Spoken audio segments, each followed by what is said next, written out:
welcome to Wellness with Purpose. What if the reason most organizations are struggling has nothing to do with strategy, budget, or talent, and everything to do with how people actually feel around each other? So today's guest has built an entire consulting firm on that question. She has an executive MBA, a client list that includes Vanderbilt and a Prince George County Public Schools, and a framework called Love Before All. Because she believed love isn't soft, it's a strategy. Annie Paraison, welcome to Wellness with Purpose. Thank you so much for having me. I'm so grateful to be here with you. I have to start with February 2020 because when I read your story, this is the part that stopped me. You walked away from a stable, long standing. There was no clear step, just a voice saying, live in alignment with your values. And this literally 6 weeks later, the whole world shut down. So what was happening inside you in those weeks before COVID hit? I wouldn't say that I have the words for, I don't think I had the words for it then, but I think hindsight being 2020 and it being 6 years later, I would say I got a bug. I would say the transition happened because I think over the years, my healing journey has reconnected me to my body in a way that I am wise enough to listen to it now. And I think that was alive in me back in that 2019, 2020 transition. That's what caused me to transition from a job that even though I didn't have a plan for what was going to come next.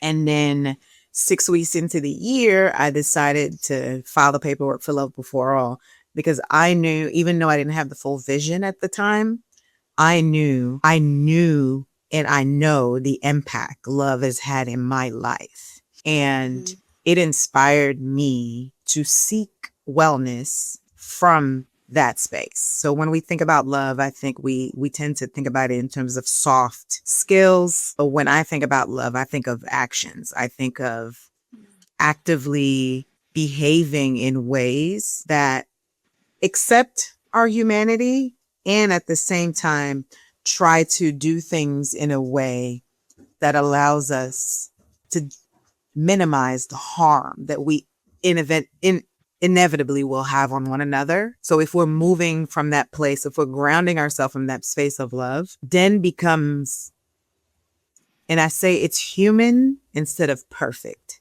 because I want to say and I know sometimes folk may say the opposite of perfection is imperfection, but for me, the opposite of perfection is human, because I think when you are fully engaged in your humanity, you accept that it's not about perfection. It's about the journey. It's about the present moment and the things that are alive in that present moment and accepting that. It was beautiful what you said. So what I was saying is when you were ready filing for your paper, the universe was already co-signing this decision. And you also talked about finding clarity during those early pandemic days on walks, like 30 steps from your front door. So what are those walks like for you? So the walks give me an opportunity to reconnect with nature. And I think the best way I can explain it, nature is a great reminder for me to go back to my somatic experience, like my body. Because I do think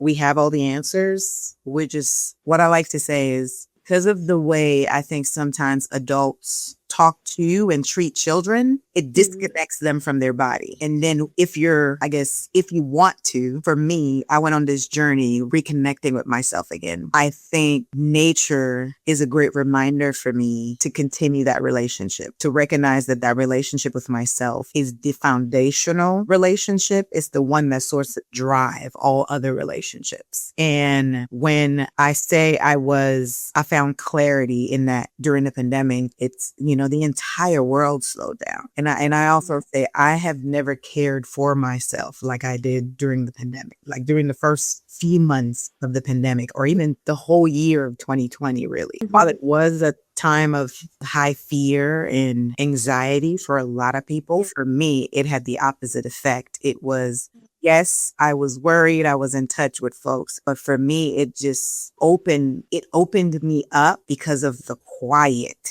that I was now okay with And I think before I was running and doing all the things trying to save the world. And in that space, I never had the opportunity to just sit down with myself. And I think with the pandemic, it gave me that pause. Wonderful. I love that. And because we think we can have a clarity and it requires a big trip or a dramatic moment. And what you just telling me is just take a sidewalk or go to nature. But here's something have to ask because I think people need to hear an honest version of this. You have an EMBA, a real business training, and then you built a company literally called Love Before All. So when did you stop seeing those two things as the opposites? I think I have been blessed with some workspaces that have given me multiple examples. So I don't know that I ever really thought of them as separate because even thinking about just different work settings that I've been. And I should say as a teacher, that's where I started my career in a classroom with our youngest of learners. I'm talking about anywhere from infants all the way up to kindergarten. I think it was already ingrained in me, even if I hadn't consciously realized what was happening. Because I can't see a teacher being in a classroom and not lean on love to do the things that they do with the students. So to answer your question, I don't think I think I've been privileged to be in spaces where love has been alive. And because of that, me turning it into a business was just me consciously making the decision to say, oh, since I've had the privilege to be in love for most of my life, if not all my life, now let me start to have the conversation with people to show them like the main reason I feel well, even when life is blowing up in my face or the world is on fire, is because I'm grounded in love. So I also read about this that you were talking about operationalizing love. So what did the people around you say when you say these words, or did anyone look at you sideways? They do sometimes because I think people it's not even sideways. I think people love what I say and do until they actually have to put in the work. Because I will say in action, it feels deeply uncomfortable. In action, it is inconvenient. In action, it asks you to give up things that you've believed your entire life and then adopt another belief. And whenever you have to do that, the brain science lover in me knows your brain says, this takes too much energy. I don't want to do this. And there's a conscious decision to make the choice every single time. So it's not a sideways. It's like people see the value, but oftentimes there isn't the motivation to put the energy that's needed to do the work. Right. And I love that honesty. It's very hard to unlearn something which you have been learning for since you were born. A mindset shift it'll take a lot than motivation, of course. It will take a more than motivation. Yeah. I recently just did a leadership practice about metacognition, which is the practice of thinking about what you're thinking about. So I tend to pay attention to the words that come out of my mouth. So I'll hear myself say, oh, it's hard to change a habit. And then I'm like, oops, let's shift that to it's going to take time for me to change the habit. But today I'm going to do this. And tomorrow I'm going to repeat that. And that's how the habit changes. And I recently came to the actual number is 66 days. So if you can keep it up for 66 days, I tell my clients 90 days because I like the quarterly, but the actual scientific number that I just came to recently was 66 days. Wonderful, wonderful. So walk me through what Love Before All actually does day to day in practice, because I want the people to understand that this is not a workshop and a binder. Yes, in real time, it can look a couple different ways because I'll work with individuals, I'll work with teams, and I'll work with communities. And when I work with individual, it's literally we're having a conversation. You're telling me these are the goals you want to accomplish. And then all I do is offer perspectives that help you see things and help you find the answers that you already have. I'm just helping you shift perspective and sift through all of the things that are you to figure out what the answers are. And when I work with teams, it's really about increasing relational skills. And what that means is I have to get to know myself. So I literally tell teams, it's important for you to know yourself well enough to communicate yourself to the team, because once I know you, right, it's so much easier for me to know the best ways to communicate with you, which increases significantly the likelihood that we'll be successful together. And then when I'm working with communities, we're looking at more how do we launch initiatives and programs that don't feel like I'm going to come into your house and tell you what to do in your house. Because we tend to, when we're the experts, and I say this with quotation mark, we tend to think we can go into spaces, especially in communities where people are the expert in their own community, and tell them how to do the things to help them be well without involving them in that process. So when I work with communities, it's an encouragement of like, it's important to, yes, we have the expertise, but it's extremely important that that expertise is expressed with the lived experience of the people we are doing this for. Because if it doesn't, if I am not setting my own goals and you set them for me, I'm not emotionally attached to them, which means if I fail, it's not that big of a deal to me. So it's important to have those mixed in with the expertise so that we can have something that actually is meaningful to that community. So it actually starts inside the person. And actually, what I feel that most of the programs that it skips, that it has to start with you. Exactly. Exactly. And I always like to say, you can't, Yeah. it's just very difficult for me to give you something that I don't have. Yeah, that's very true, of course. And you also have this framework. I'm just cautious that I'm saying it right because it's grow the me, grow the we, and grow the collective. Can you break down, like you are explaining it to someone who is hearing for the first time? Absolutely. And you started to share some of it too. With everything you're doing in life, I think it's important to start with yourself. And for me, who is obsessed with growth, growing the me is where it all starts. And I like to say the more I get to know myself, the more I'm willing to increase my self-love. I realize it's so much easier to extend love out to other people. And then the grow the me is more into relational skills. And that's when we're like, okay, now I have enough information about myself to know when I'm interacting with you, oh, that's what happened. And then it's like, now I can have the courage to sit down and have an honest and authentic conversation with you about it so that we can then figure out what it is that we're going to do differently next time, so that we get a different outcome. And that's the grow the we. And then the collective is more as I feel one of the things that I love to say is I am the unit of my community. When I increase my wellness, the entire community is more well because now I am more well. And as the unit of that community, the community is more well. And then with the influence that I have with the people around me, my wellness influences wellness with the people around me, influences wellness the community. And then overall, the grow the collective focuses more on the systems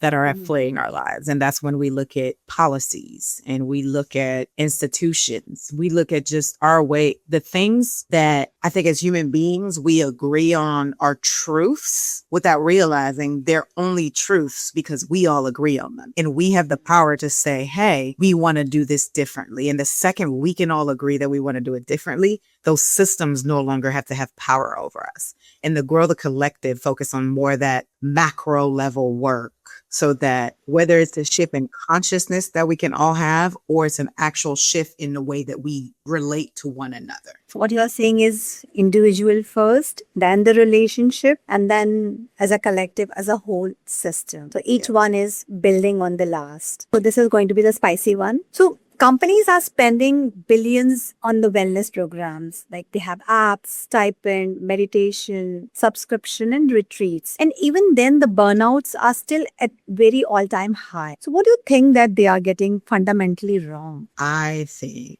they are. So I recently wrote a blog about this. It's not that the individual wellness practices aren't important. They are. But I don't think as human beings, we were ever meant to do wellness in isolation. So until we really start to look at wellness in terms of connection, we're going to keep getting it wrong. Because, and I recently wrote that no amount of morning walks, no amount of gratitude practice, no amount of meditation practice will do me any good if I am not healing love from the people that I interact with on a regular basis. I don't feel supported from the people who are around me. I don't feel seen in the spaces that I choose to be in. None of that, like none of those things. Yes, they are essential, and because it is important for you to know how to hold yourself and care for yourself, because that's no one else's responsibility. And because biologically, we were made to co-regulate. There's no way for me to co-regulate with myself. I can only self-regulate. And when it comes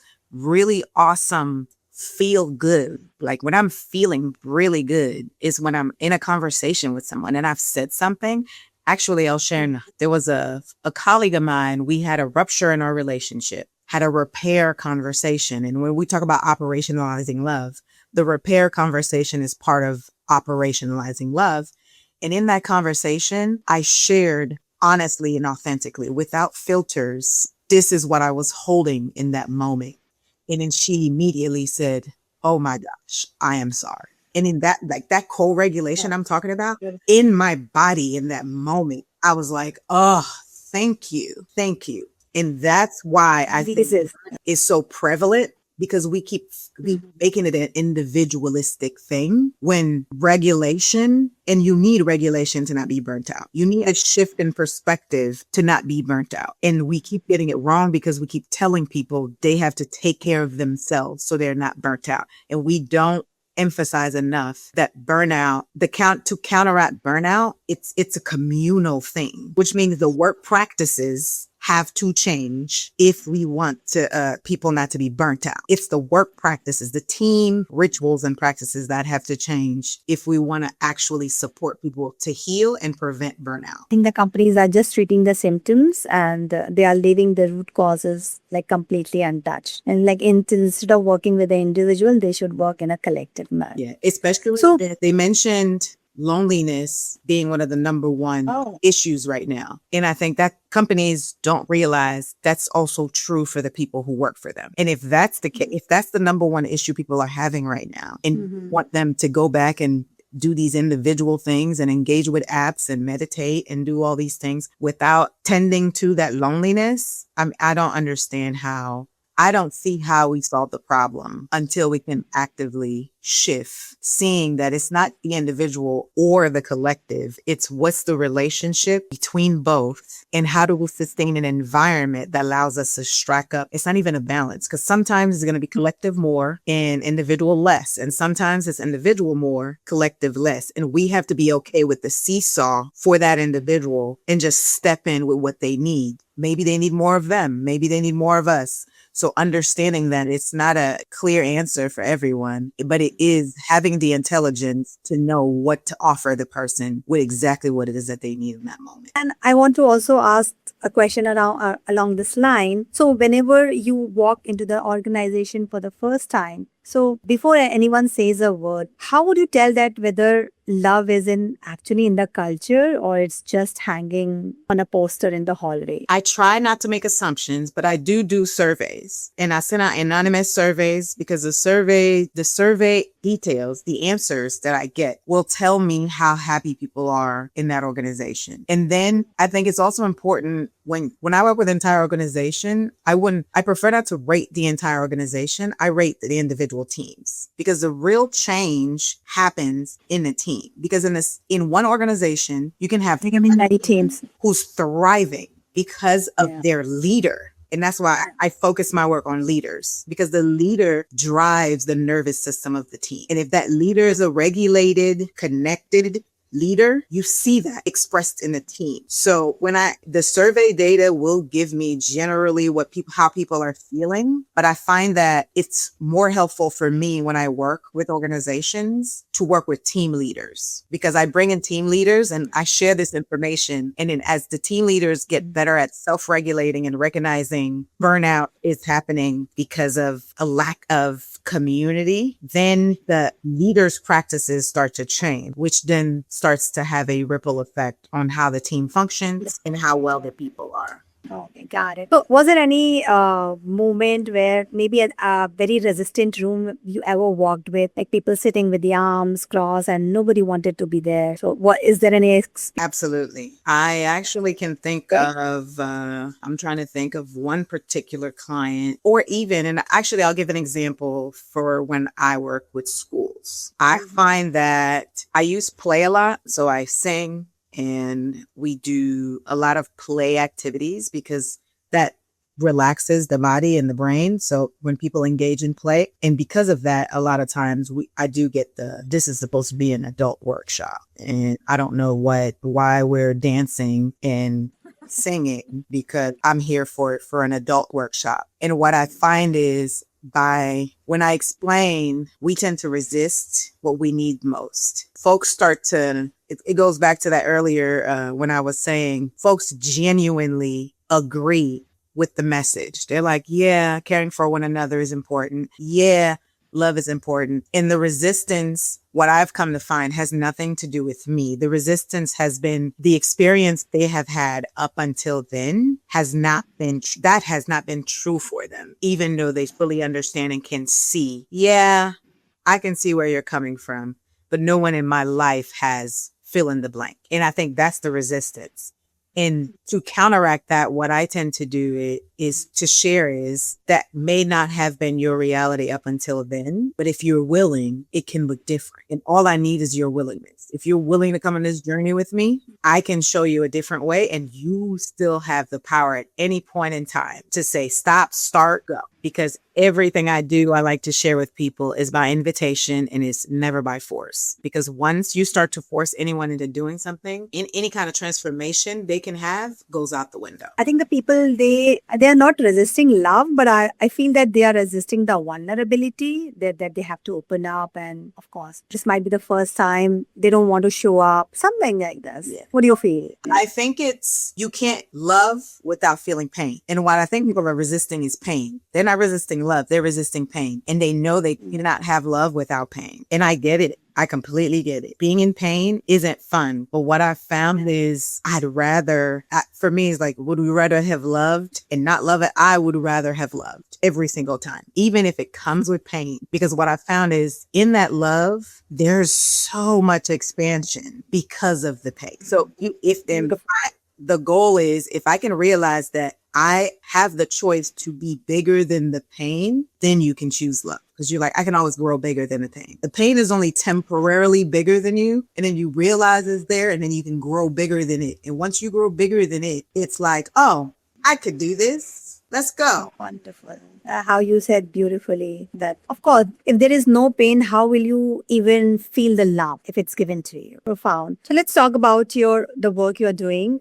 So what's actually hard about building love before all as a business, as day to day running the things? I think what's most difficult for me is I'm not immune to some of the same human questions that people have. It's like, do I have the right credentials? Like, how do I prove to people that I know what I'm talking about? That's a big thing. And I think for that, talking about wellness again, it's what you choose to feed. If I choose to feed that little voice that's saying you're not enough, then that's what's going to happen. And I'm going to say, you know what, let me get a full-time job and leave this, because this is not where I'm meant to be. But what I choose to feed is, I know the world needs this. I am confident the world needs this. And that's what I feed. So that supports me. And then the day to day, sometimes I will say, as an entrepreneur, self-management is super difficult. And what I've done to counteract that is again, going back to communities, I have connected to different founder communities who can hold me accountable to the goals that I set for the business, to the goals that I set for myself. Because as we're checking in, and I'm like, oh, I'm going to have to answer. Oh, I said I was going to do this at our last meeting. So let me go ahead and get to working on that so that I can report out on how it's going, and I can give feedback to continue to improve myself. And another big part, and I wouldn't say it's difficult, it's more about living what I am sharing. Because the more I can live, and the idea is, another way to combat exhaustion is to let go of this idea that I have to work hard to achieve the things that I want to achieve. And I am finding that is not true. And I want to say I'm saying that from a place of privilege, because I have the right contacts to do what I want to be. And I don't take credit. And I think we tend to take credit for this, but I don't take credit for my birth. Like, I was born into a family that was loving. I know I can't take credit for that, but I know that's a big reason why my mental health is what it is, because love has always been a part of my life. I am not saying this without acknowledging that it's coming from a place of privilege, because I have been connected to love in one way, shape, or form my entire life. So it's very easy for me to say this. And so because of that, I don't find it difficult to know, like, okay, I know I'm going to take my next breath, that this work is needed. And what's difficult sometimes, and we mentioned this a couple of times, is because it does come with energetic work, with life altering belief shifting. Folks don't always want to like jump in and say, yay, let's do this. And even if they do, the second the first obstacle shows up, it's like, ugh, I don't know anymore. And I think those are the things that are difficult. And what I find beautiful is I embrace the lessons that are in that. When those things come up, I focus on the lesson. It's like, okay, what is the universe trying to teach you in those moments? Because I like to run. Sometimes I like to run from pain too. I'm sitting here sharing all this. I'm like, when pain comes up, it's We like, are all human. yeah, but I Yeah, will one say human. that I'm always reminded, and I remind my clients of this regularly. I say, beloved, you always have the choice. Like, and I love a coworker once shared, the first thing you do is who you are now, but the second thing you do is who you want to become. And I always care more about who you want to become than I care about who you are now, because who you want to become, that's the aspiration. That's where you're going to put in the energy to shift into. So that means a lot more to me, because and I say it means a lot more to me. It's like when we're in conflict, who you're trying to become matters more to me than the person who did me the harm in the present moment. I love that. And of course, the truth is, building anything really is really hard. I mean, it's easier said than done. Okay, so I always ask these questions because most of the answers teaches people something. So what have you tried to grow love before all, like outreach, programming, content, community, and it just didn't work the way you hoped it for? Two things actually. I have very strenuous relationship with social media, and I paid for a organization to do my content. And then I realized, they would send it to me to approve, but in the process of approving everything, it ended up being more work for me, because I literally was rewriting everything. Because one thing about Love Before All, authenticity and transparency are very important, because I do relational work and I need people to be able to trust that it's me. So I was having to redo all of the posts because I'm like, no, you got that wrong. That's not me. No, that's not really the message. So that failed completely. And I decided, you know what? This has actually costed me more time than it is saving me time, and it's costing me money too. So that was one thing that we cut out. And I want to say the second thing is traditional marketing doesn't work either, for the same reason. Pushing mass information out to thousands of people feels completely transactional. And to be completely honest, I marketed a group program around inner work, and I used traditional marketing to do it. And every time I sent an email out, my body just like, ugh, oh my god, I was cringing. I hit send and I was like, oh. So that didn't work. And it pushed me to really examine what feels authentic to me. And a more relational approach came out, and I was like, oh, that feels good.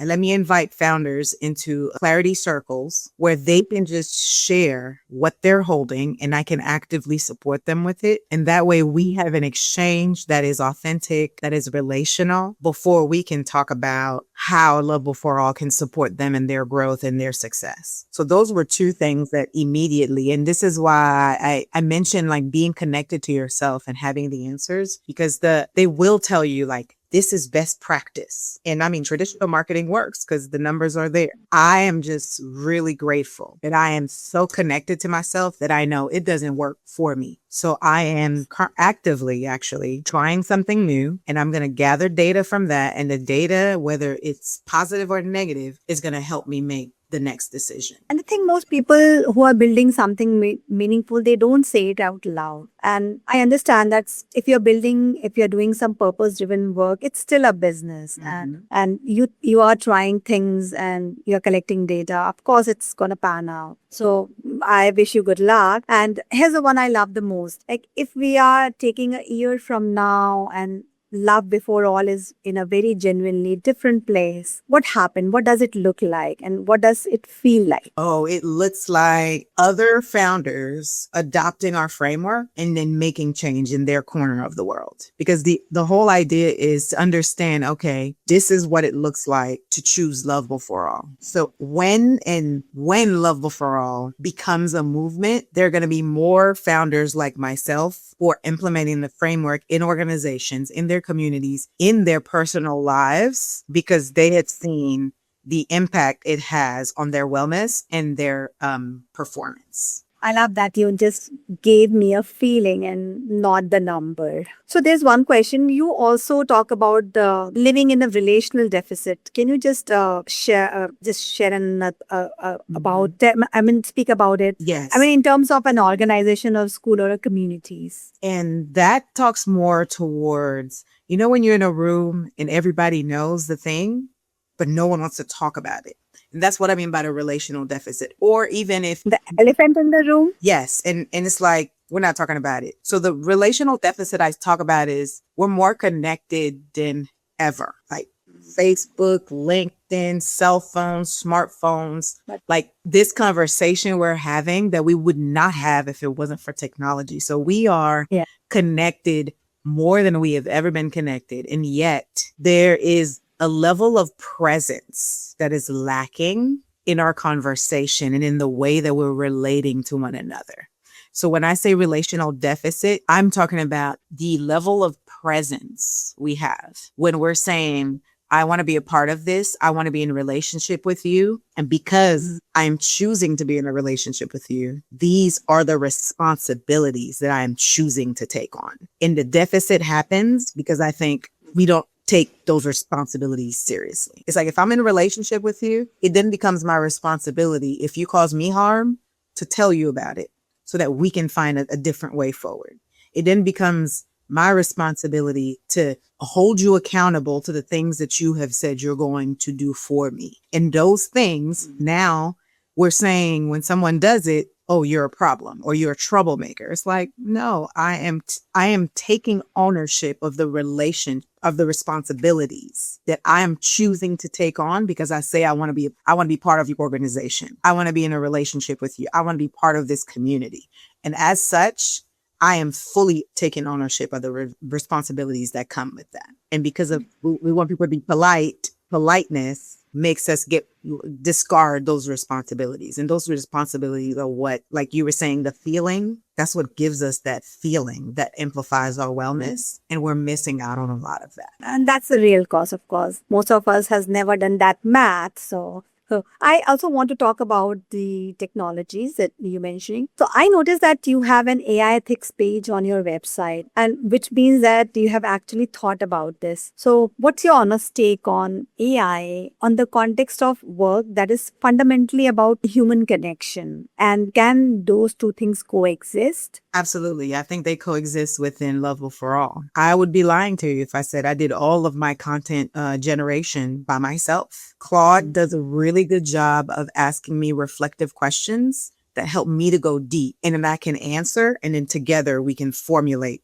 how my content will connect to my business practices and still share a lot of who I am and why I believe this and why I'm doing this work. So that's the coexist. Like I share this example to show you, like there is a relationship there that is honest, that is true, and that I am not afraid to share if someone asks me directly. I think where we fall short is when we start to pretend AI work is our work. And then another way that we start to, that I think we have to be mindful of is to be fully transparent on where we're using AI. And you mentioned my AI ethics on my website. It clearly says this is where AI is used in our work. We will never use AI to connect with you directly. When you send an email, it comes directly to me and I respond to that email. That's not to say eventually I won't get AI to screen my emails, tell me which ones are the most important so I can tend to those. However, I will make sure that at some point when you are trying to connect with me, that you actually connect with me and not a bot. Another example is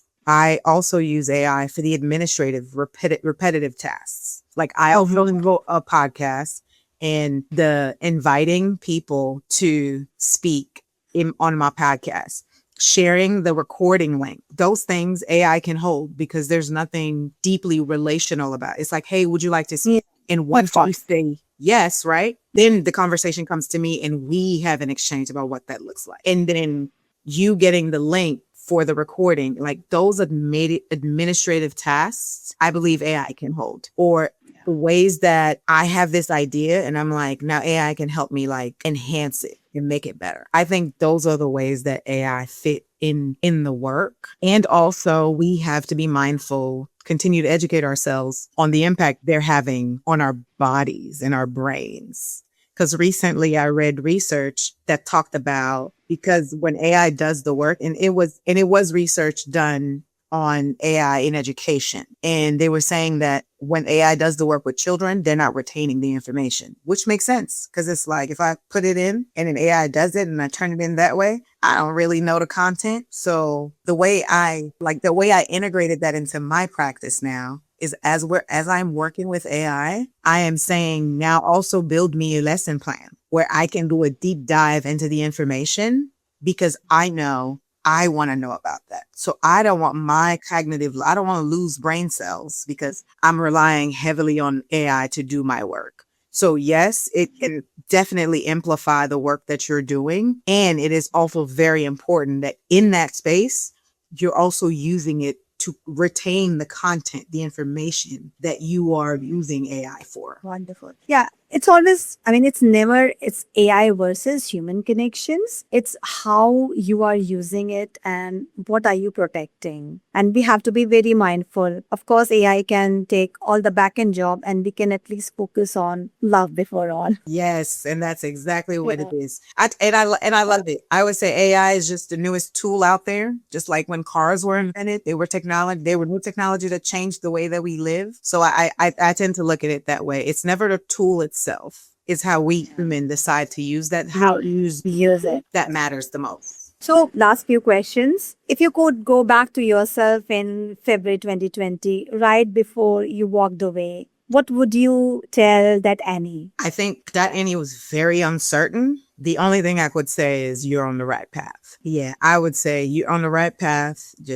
I know you have all this doubt and anxiety about, oh, what are you doing? You don't have a job lined up and you're quitting this one. Like, what are you thinking? And there was a lot. And I would say, Annie, just know it all pays off. Stay on the path. And I think a lot of people listening will needed to hear that. It's not just for their business, but for their life. So last question, beloved community, and that's the North Star, where you are telling that the world where all of us are in nurturing and a harmonious relationship. It's a beautiful version, but also it's a radical one. So do you actually believe we get there? I have to believe we'll get there. That's how I wake up every day and say, I'm doing this again today. Because what I also have come to realize in being in community, I'm not alone. So if I think I'm doing this alone, then yes, it becomes so daunting. But I know that I am only responsible for the part that I'm going to play in achieving beloved community. And I am comfortable with that. And I trust that everyone else who has a part to play in this I trust that they also will do their part and eventually we'll get to a space where beloved community isn't a perfect world. It's just a world where when we harm one another, we choose to come together and repair that. Thank you for giving me the true answer, not the easy answer. Okay. So, Annie, thank you. Genuinely. So, what you said about the beloved community, that is not the world without conflict. I'm saying in your word. It's a world where we face harm with humanity. And I am going to be sitting with that for a long time. So if this resonated with you today, share it with someone who needs it. And you can find Annie at lovebeforeall.com. And we'll see you in the next one. Thank you, Annie. Thank you so much.